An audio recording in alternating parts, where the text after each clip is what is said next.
I have my endorsement for Minneapolis Mayor Glenn Fry. I mean, Oh, that'd be what the hell's his sweet. name? Jacob Fry.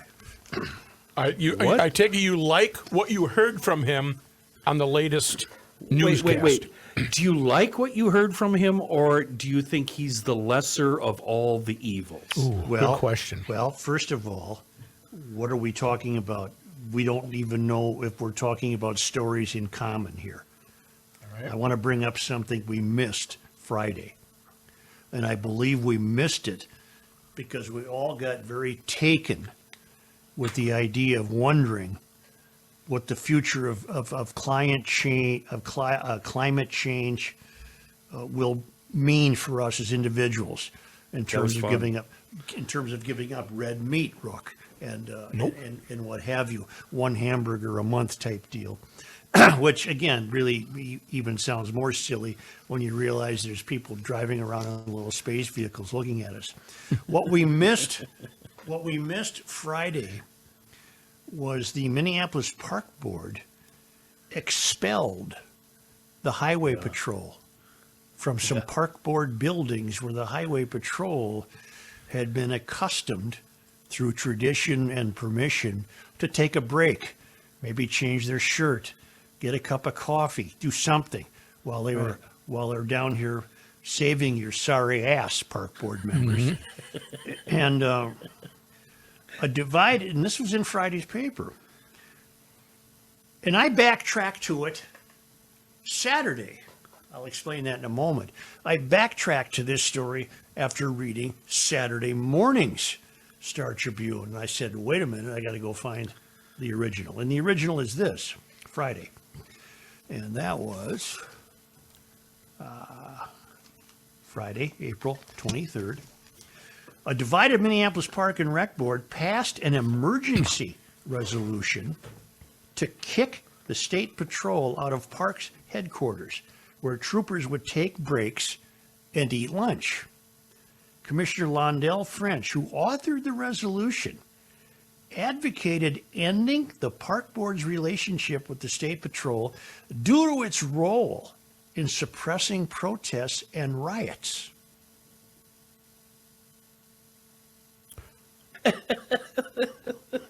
Over the last week or so, we've been having a lot of unrest in our city, French said. A lot of the folks that have been at the heart of putting that unrest down or stifling the protesters have been, in Minneapolis, the Minnesota State Patrol. Imagine that. The State Patrol has been helping other law enforcement agencies police protests in Brooklyn Center after former police officer Kimberly Potter shot and killed Daunte Wright.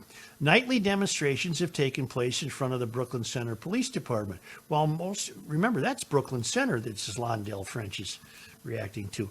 While most demonstrators have been peaceful, some lobbed bricks and fireworks over the department's security fence.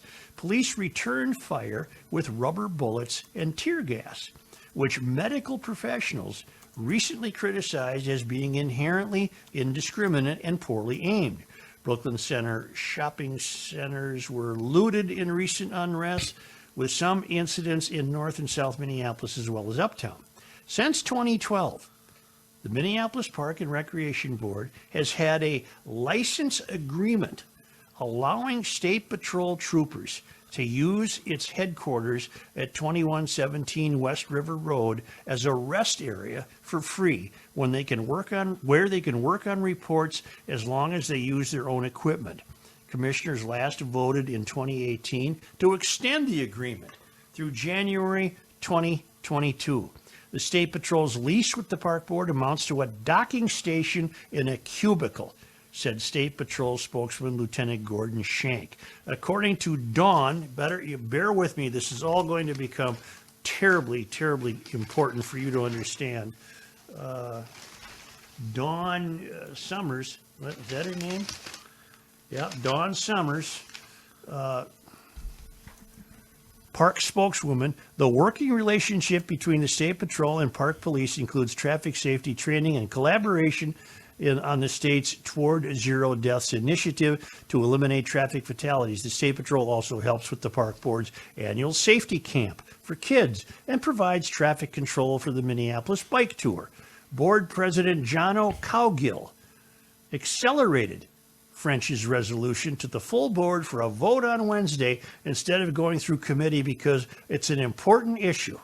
Commissioner Latricia Vitaw objected. This seems like political grandstanding to me, she said. It's my understanding that they used the parking lot and a toilet. I was a bit surprised to see this too, said Commissioner Meg Forney. I think the more we can build relationships, the more we will have be able to transform to make change. So see, all park board members are not insane. The resolution based on the resolution based on a 5-4 vote with Commissioners Brad Bourne, Chris Meyer, A.K. Hassan, French, and Cowgill voting yes, and Stephanie Musich, Kale Severson, Forney, and Vita voting no. The Minneapolis State Patrol values our relationships with community in the city of Minneapolis, whether participating in youth safety camps, assisting with road closures for special events, or supporting the community events like Juneteenth. The State Patrol will continue our mission to protect and serve all people, even if the agency is no longer welcome to office from Minneapolis Park and Rec Board headquarters. Yeah, that was Friday's paper. We missed it entirely because we were getting very nervous about how we were going to get by on one burger a month. Right. And we really went down that road a long way, and we missed that. Now think of the ramifications of this. You've got this Londell French, who's a self-appointed virtue signaler, working in a building that the taxpayers pay for, not him, denying to the State Patrol, who the taxpayers pay for, access to the building that the state taxpayers pay for because he doesn't like the police. Right. That's pretty arrogant. This is what you get. This is the salon at its peak. This is the salon at its peak. This guy knows no more about running a park system than my dead mother. Right, right. And he's in there now, and he's going to use this position for purely political gain, purely political grandstanding, and he has the chutzpah to tell the State Patrol, you're not wanted here because you're helping to quell protests. Really? Of course that's why they're there, you moron. Funny. Quell protest or step down violence and Right. protect people. What side you on? You know, being woke in general is just got to be an exhausting living. does. It's insanity. It's insanity. All day long. It's just, you got to go out looking for stuff to be woke about. And if it's not there, you got to make it up. Okay, now I didn't know this Friday. I Oh, apologize. really? I didn't know this. I didn't read it Friday. Well, Why then I the didn't- follow-up, the follow-up news, Joe, is fantastic. Okay, so now I'm reading the Saturday paper. Right. And that's also this story on the cover of the local section, which in Minneapolis they call the Minnesota section. Headline, Fry vetoes Park Board on State Patrol. And I thought, what the hell is this? The Park Board had voted 5-4 to eject troopers from a shared cubicle. And then the body of the story reads, using a little-known power to undo Minneapolis Park Board resolutions, Mayor Jacob Fry Friday vetoed the board's decision to banish the State Patrol from the Park Board's headquarters. Banish. Banish. Fry's action came less than 48 hours after the Park Board voted to terminate a lease agreement with the State Patrol, giving the troopers access to a cubicle at park headquarters to rest and recharge their equipment. This resolution is not about good policy. We serve in our interjurisdictional partnerships, Fry wrote in a letter admonishing the 5 park commissioners who voted for ejecting the State Patrol. We'll come back to Fry in a moment. Now is simply not the time for posturing. It is the time for serious, responsible government, Fry said. Bear with me. All of this needs to be heard. Where in the hell is it? That's page 6. Don't tell me I Got lost the it. jump. It's over there. It's just like sitting at the Knack Hardware and Lounge, isn't it? Right. In the back, Yeah. around the potbelly stove. Well, I Throw lost another the log damn- on I there, lost the Such. damn jump. I lost the jump. That's okay. Yeah. No, it is. It's right here. The mayor echoed the concerns of Park Commissioner Latricia Vitaw, who called the resolution a political grandstanding before voting against it with Commissioner Stephanie Musich, Meg Forney, and Cale Severson. Commissioner Londell French, he's a beauty, proposed the resolution, citing the State Patrol's role in suppressing unrest and protests after a Brooklyn Center police officer fatally shot Dante Wright. The only thing we can conclude is that Londell French didn't want protesters suppressed. He wanted them to have free reign. And along came these evil State Patrol people. Well, you sure as hell ain't going to plug your phone in my building. Right. Over the past week or so, we've been having a lot of unrest in our city, French said during Wednesday's park board meeting. Again, this is the park board. Parks, flowers, tulips, native prairie grasses, walking trails. A lot of the folks that have been at the heart of putting that unrest down or stifling the protesters have been in Minneapolis, the State Patrol. Board President John O'Calgill scheduled we did it. What am I reading? Oh yeah, I'm right. You're 5B. You can 5B. get him. You can get him. 5B. Park Board President John O'Calgill scheduled the resolution for a vote by the full board without going through committee commissioners Bourne, Hassan, Meyer. As a black man, when I interact with police, I'm at risk, French said in an interview. This is what I could have done to mitigate some of the police tactics. It's not a lot. We have to reevaluate how we police in our city, in our country. Status quo can't remain the same, and that's what folks want me to do. Just leave it alone and not do anything. He said he would like to see more police reforms passed before reevaluating the park board's relationship with the State Patrol. Well, too bad, French. You don't get to reevaluate it. The mayor already put you in your place. The park board needs a 2/3 vote to override the mayor's veto. In 2019, Fry vetoed a park board resolution to raise the property tax levy beyond the increase that he supported. Okay. Now, no show has had more fun with small Fry than we have. Oh, no question. No, No none. question. But he fits perfectly my admonition. He is the poster boy for what I've been telling you for 10 years. And what is that? Take your hat No, off. he, You've been no, telling me he that. doesn't. You don't even Why? know, do you? No. Oh, wait, no, me. No, Okay. I know. I'm disagreeing with you.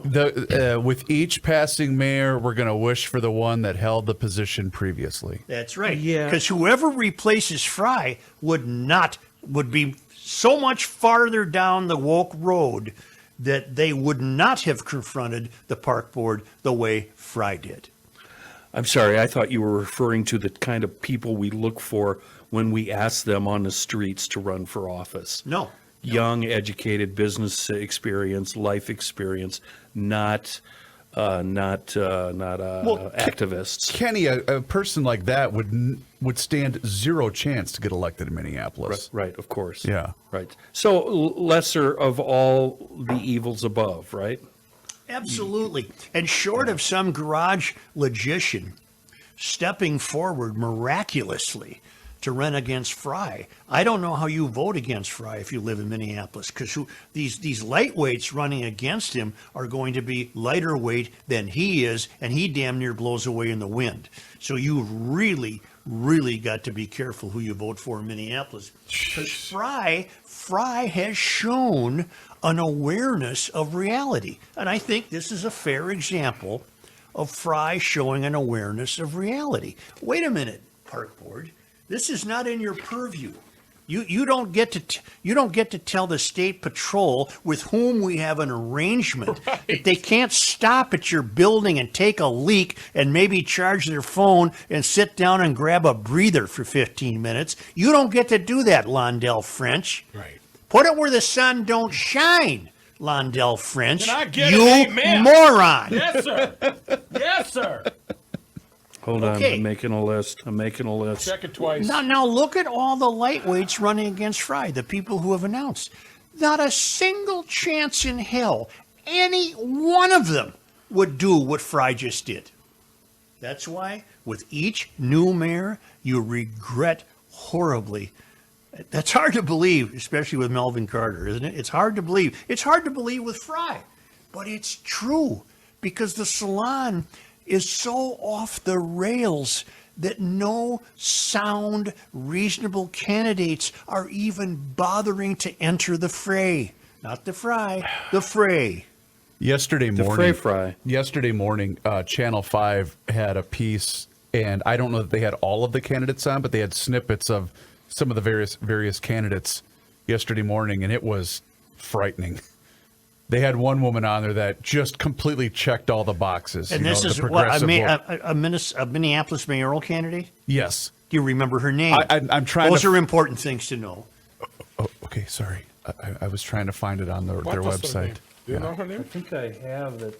Well, we've probably mentioned it before, but she's so unknown, it's not a name that would spring to our attention. But again, Reavers, she wouldn't confront Londell French. Oh, heavens, no. No. Okay, Such, time to push back against you. 2040 plan. He's a big fan of that. Bike lanes in favor of car lanes. He's a big family. He's in favor of that family. Kind of comes off as anti-family and single-family dwellings. Cars, hates the cars. Yep. Public transportation, no matter what the cost to the public, is a big deal. And then we could go on and on and on about things like the guilty announcement for Chauvin before the verdict was read, and on and on and on and on and on and on and on. He's not wonderful. He's not great. He's the best of all of our awful options. That's all I'm saying. Okay. I'm saying that he somehow is being nudged into some awareness of what's at stake with Yeah. these adult children he's dealing with. Yeah. I don't know if somebody's getting to him and having a come to Jesus meeting with him, because we doubt that, because there's no brotherhood anymore. There's no 15 billionaires to get together and say, listen, you little twerp, you go tell that Londell French to shove it up his behind, because we're not going to cancel any contract we have with the State Patrol using park headquarters. That didn't happen. That didn't happen. So Fry came to this conclusion based on some awareness that's leaking into his periphery. There is some hope to believe that he has taken a look around from the window of his loft and thought, I just can't completely go down this road all the time. That's what I've been trying to figure out all last fall and summer. When did he start changing? What was either the low point, or maybe when did the water crest? When did it reach high tide and it rolled back? For me, it was some point after when he said it's just bricks and mortar. Yep. I agree. That think- would be my date too. That would be my I date think too. he saw how wrong that was, and he's slowly been changing ever since. What I'd like, if he really wants my respect, he should come out and say, I was wrong.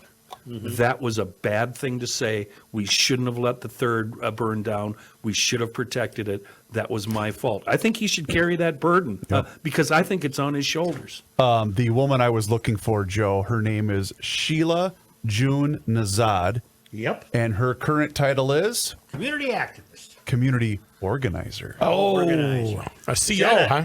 is that up from activist, or you? Well, she she's the one also going up against promotion? Katie, is it Knuth, who is a Yep, former yep. DFL state representative and educator. Yep. AJ Awed. AJ is the co-executive director of the Cedar Riverside Community Council. Fry, the incumbent, and a former Marine by the name of Philip Sturm are your candidates. About whom we know nothing. Philip Sturm, we're willing to get behind you. Who are you? Yep. Might want to book him, Rook. I don't know. Who Well, is he? based on our track record, do we want to book him? Well, we'd only heard him, though. Right. I forgot about that guy. Okay, take Sturm out of it, and then look at that field, which you should keep handy, by the way. Keep that list handy. Okay. Look at that field. There is no evidence to suggest that any one of them would be bringing anything to the table. Right. Yeah. Fry is now bringing something to the table. He's late, he's overdue, but he is going to be a better mayor than those screwballs you just named. And then one person that did withdraw is a gentleman by the name of David Tilson, who is a former school board member. And keep this in mind. The people who wish to run against Fry and defeat him have given the Minneapolis public no reason to vote for them. They have presented no ideas for the health and wealth and commerce of a city. They have presented no ideas to get the city back on its track of becoming what they always wanted in the first place, was a nice, safe, friendly cafe society. None of them have a thought. You know what one thought unites them? What? Fry's not liberal enough. Yeah. Well, That's their that's a thought. start. That's That's start. their thought. Yeah.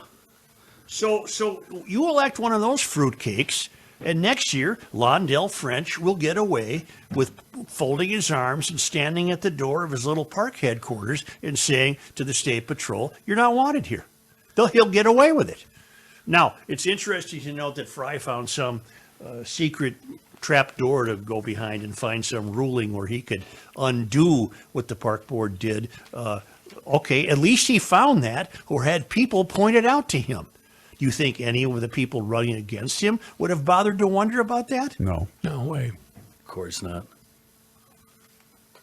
And just as an aside, because this seems to be Fry's moment in the sun, what St. Paul voters should be terribly curious about is that Melvin Carter can increasingly appears to have no interest in the city of St. Paul, but has a very keen interest and sits by the phone every day hoping to get a third-level clerkship somewhere in the Biden administration. He doesn't appear to have St. Paul as his chief concern. Right. If you hear him lately, he's doing the best he can to always introduce himself to national conversations, and it has nothing to do with the fact that a guy got shot multiple times on Payne and Magnolia in broad daylight yesterday, picking up some takeout food. You guys aware of that story? Mm-mm. Guy went to Magnolia's. Yeah. Payne and Magnolia, and shot in the hip, the knee, the shoulder, and Good Samaritans came out into the intersection and kept them glued together until the paramedics could get there. This is broad daylight. Broad daylight. This is what the city council on both sides of the river doesn't understand. Their little fantasy Paris cafe society will never, ever work when that kind of bleep happens. When you're sitting at your patio, your cafe out in the patio, and a couple of 15-year-old girls come up and punch you in the face and take your car keys and walk away, or shoot you full of holes like this guy. Their little fantasy world isn't going to happen without law and order. Right, and they don't really understand law and order and are afraid of it. Thus, Londell French, believing he had the power by virtue of his lowly position, granted elected, that he had the authority to terminate a relationship with the State Patrol because he doesn't like law and order. Best of luck to you. It's just so. Isn't he also? Did he have anything to do with separating the Minneapolis Park Police from the Minneapolis Police? Wasn't he? Didn't he have his dirty, greasy little hands in that too? It's Well, at ringing some a bell. point, I'm sure. But these are the people, remember, if you go back, Brad Bourne, for example, saying that these people who live around Bidet, Makaska, Lake Calhoun, they're just placeholders. Never mind that they pay about $42,000 a year in property taxes to live around that lake and own their property. It was Bourne of the park board who said they're just on borrowed time. They're on borrowed land. It has nothing to do with what they've achieved or what they they pay the city of Minneapolis. They've taken that land from the Native Americans. Well, of course they didn't. But this is the attitude you have in the salon. Give me a break Yeah, if you want to yeah. go down that road Right. from sea to shining sea. I mean, give me a break. Where do you live, Warren? You know, it wasn't pretty, dum-dum. It was not pretty, and we're still trying to figure it out. Come on, idiot. But the long and short of it is, we really shouldn't have to be surprised that the mayor did the right thing. But given who the mayor is, we're surprised that he did the right thing. And I'm pleased that he did the right thing. He is opening up the pores in his skin. He is opening them up to the realization that there's a reality out here I've ignored. I'm seeing some light at the end of the tunnel. They need new batteries in their flashlights down there because I'm not seeing a lot. So, But they have acted in ways that even I, as a fellow adult child, cannot ignore. let's get cerebral. Why? Why has he changed? Why is he doing this? Does he care about the city, or does he care about his career?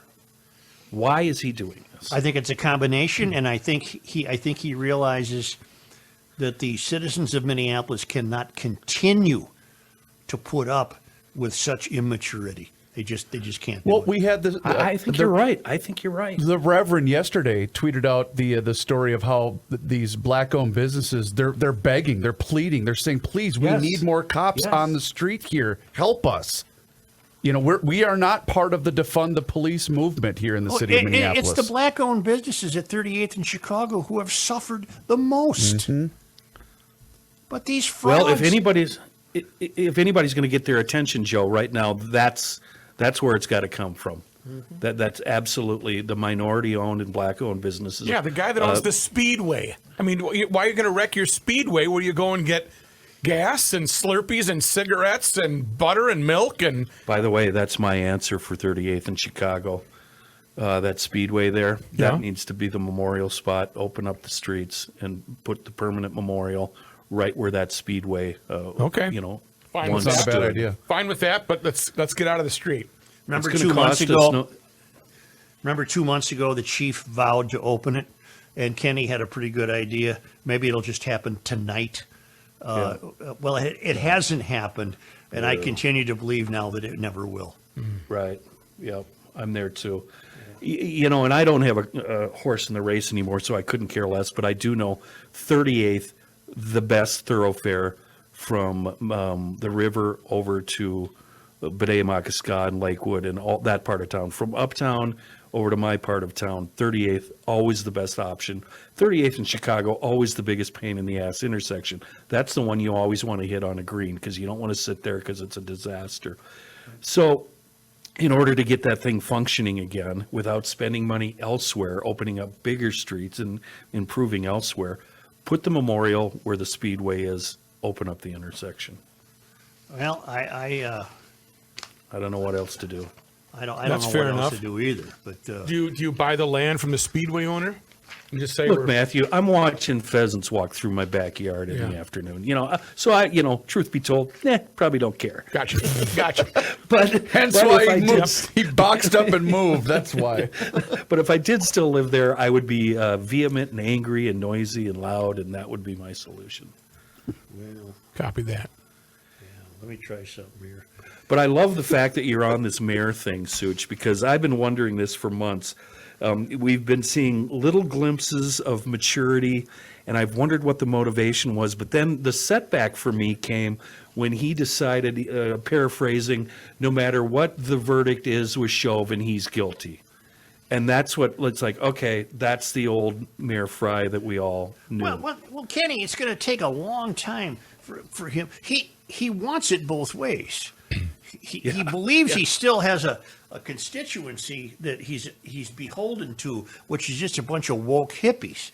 But he's also realizing that this is a giant city, and I can't let it disappear like this. Plus, he and Mrs. Small Fry just had a baby, So maybe there's some awakening there of the realization that, I just can't pretend this kid's going to end up in a really great, healthy city here. Not the way it's going now.